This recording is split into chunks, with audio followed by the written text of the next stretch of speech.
Simon gets even a little bit because Simon has a station at the cross, and the crowing cock doesn't have it. He has the fifth station. But why Simon? Well, I think when we look at him, first of all, we see an everyman. By the very fact that he's in the crowd, he's not mentioned very much, he doesn't get a chance to say anything, and then he's back in the crowd again. So he's not a big shot. He's not one of the wealthy and famous and so forth. And what else do we see about him? Besides being an everyman, he's a cross bearer. And that's the essence of Simon. Because it brings us to the other thing we know about him, not so much now from the Gospels, but by other parts of Scripture, which I'll mention. But we also see him as disciple. So every man, cross-bearer, and disciple. That's Simon of Cyrene.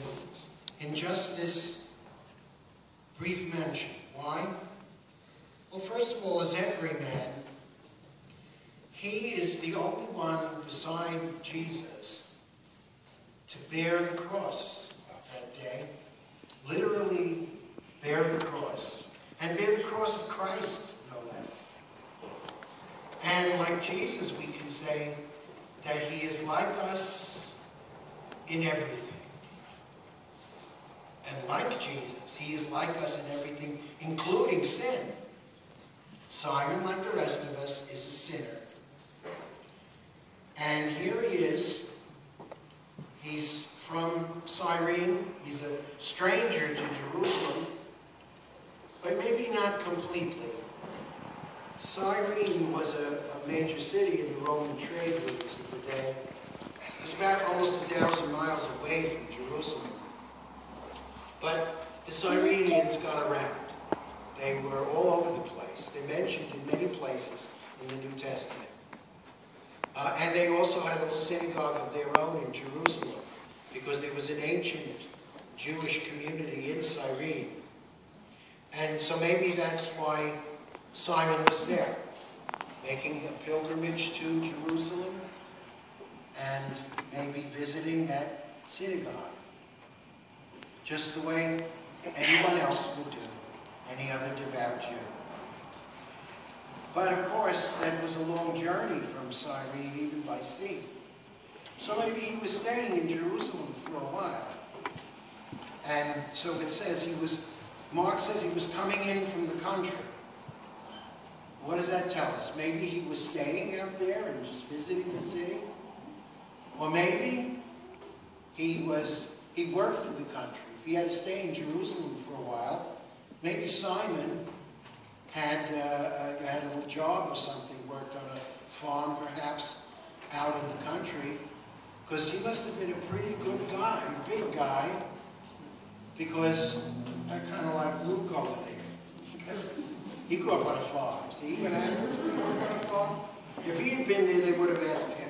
He would have been talking about Luke of Krakow or something. Because evidently he was a strong man, and they had him carry the cross. So, in a way then, maybe he was working out there in the country, coming into Jerusalem, maybe to visit that synagogue. And like every man, he got caught up in something much bigger than himself. Didn't know what was going on. And it says, he was made to carry the cross. They pressed into service, says Mark. Matthew says, pressed into service. Luke says something even more dramatic. They lay the cross on him. That was the sentence that were given to those who were crucified. That was the sentence in Latin. Ponem crucem servo. Lay the cross on the slave. And that's how Luke tells us that Simon was recruited to carry the cross of Jesus. And they made him, Luke is careful to specify, they made him carry the cross behind Jesus. So, in effect, what the Romans accomplished was they made Simon literally a follower of Jesus, even if he wasn't until that point. So the everyman Simon, what else do we know about him? Well, his ethnicity we know, he's a Cyrenian. His religion, Jewish, no doubt. Family, Mark says that he's identifying for his Roman audience, Roman Christians, in his gospel, that this is Simon, the father of Alexander and Rufus. So his sons were well known enough to the Christian community in Rome for him to repeat their names. We also have a mention by St. Paul in Romans chapter 16, where at the end, as they did in Greek form letters, they extended greetings to people they knew. Greetings to this one, greetings to that one. And Paul says in verse 13, "Greet Rufus, chosen in the Lord, and his mother and mine."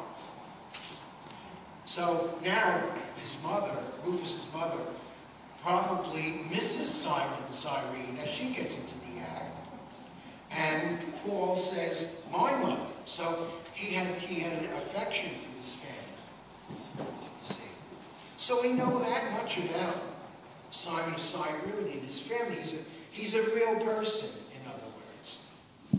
And he continues to be a real person because what distinguishes him, of course, is not just as everyman, but as crossman. And he's singled out for that because of his size, because of his handy, whatever. But what happens? What kind of a reaction does he have to being made to carry the cross? Well, he has a reaction like all of us when we find we have to carry a cross. He says, "Why me? Why has this happened to me?" And then he's not happy with it. "Well, this really puts a crimp in my plans."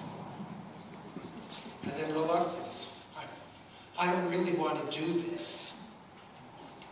And then finally, this is embarrassing because he can't do it in private. The whole mob is looking at him. And moreover, he's doing something that he's deathly afraid of, carrying a cross.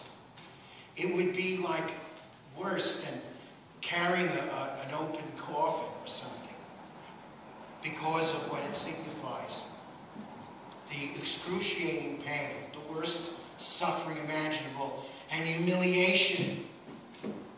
And also for the Jews doubly so, because all of their reverence for the human body was totally violated by crucifixion and everything that went with it. And here Simon is being asked to carry this cross, probably just the crossbeam, as we know, but heavy enough. And you wonder, did it seem even heavier than usual to a man who was probably used to doing manual